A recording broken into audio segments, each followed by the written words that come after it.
Ẹ jẹ́ kí a gbàdúrà. Ayérayé nínú àwọn ọ̀run, a dúpẹ́ fún àánú àti ojú rere tí a rí gbà o, nítorí tí ẹ kà wá mọ́ àwọn alààyè ọkàn léni, ògo ní forúkọ yín o. Ẹ jẹ́ kí a rí ọjọ́ ajé àkọ́kọ́ nínú oṣù kẹsàn-án. A ò sí lọ́gbà ìgbókùpamọ́sí o, a ò sí lọ́gbà wèrè, bẹ́ẹ̀ ni a sì sí lọ́gbà ẹ̀wọ̀n. Ògo ní forúkọ mímọ́ yín. A dúpẹ́ oore ọ̀fẹ́ tí a rí gbà lọ́wọ́ yín, Olúwa ẹ gbà ọpẹ́ àti ìyìn wa.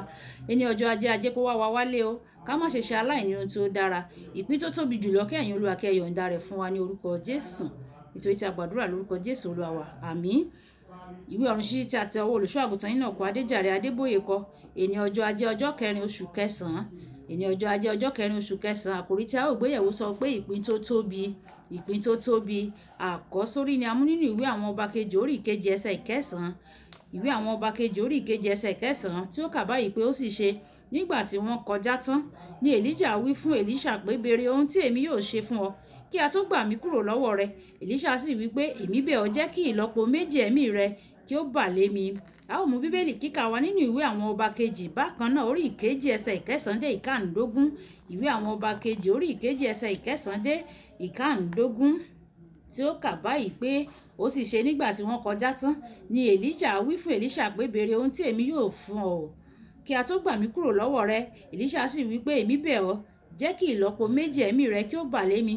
Ó sì wí pé ìwọ béèrè ohun tí ó ṣòro, ṣùgbọ́n bí ìwọ bá rí mi nígbà tí a bá gbà mí kúrò lọ́dọ̀ rẹ, yóò rí bẹ́ẹ̀ fún ọ, ṣùgbọ́n bí bẹ́ẹ̀ kọ́ kì yóò rí bẹ́ẹ̀ o. Ó sì ṣe bí wọ́n ti ń lọ tí wọ́n ń sọ̀rọ̀ sí kíyèsí kẹ̀kẹ́ iná àti ẹlẹ́ṣin iná sì la àárín àwọn méjèèjì. Èlíṣà sì bá àjàgòkèrè ọ̀run. Èlíṣà sì rí, ó sì kígbe pé bàbá mi, kẹ̀kẹ́ Ísírẹ́lì àti àwọn ẹlẹ́ṣin rẹ̀. Òun kò sì rí i mọ́. Ó sì já aṣọ rẹ̀ mú, ó sì fà wọ́n ya sí méjì. Ó sì mú agbádá Èlíjà tí ó bọ́ lọ́wọ́ rẹ̀, ó sì padà sẹ́yìn, ó dúró ní bèbè Jọ́dánì. Ó sì mú agbádá Èlíjà tí ó bọ́ lọ́wọ́ rẹ̀, ó sì lu omi náà. Ó sì wí pé níbo ni Ọlọ́run Èlíjà wà? Nígbà tí òun pẹ̀lú sì lu omi náà, wọ́n sì pínyà síhìn àti sọ́hùn. Èlíṣà sì ré kọjá.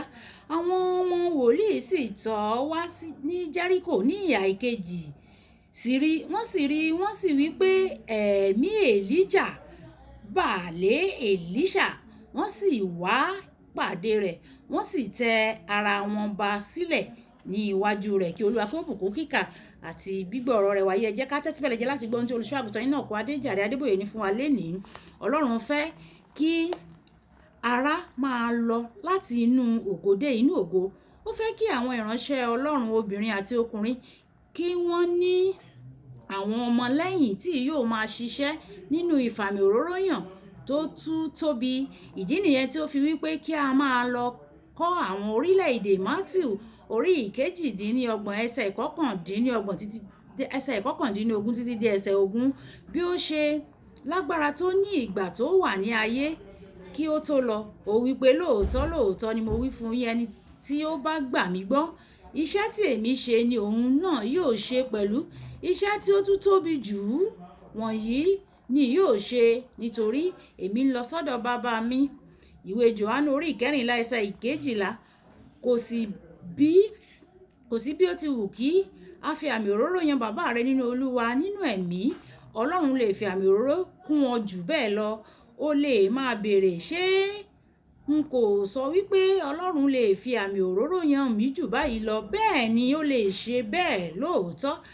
Arábìnrin kan wà ní ilẹ̀ ìpàgọ́ nígbà tí ó gba ìpè pé ọmọ rẹ̀ obìnrin ó ti kú nígbà tí ó bí ìbejì, tí àwọn méjèèjì náà sì ti kú pẹ̀lú. Lẹ́yìn ètò ìsìn náà, ó lọ sí ilé ìwòsàn, ó sì mú ìgò òróró tí a ti gbàdúrà sí dání.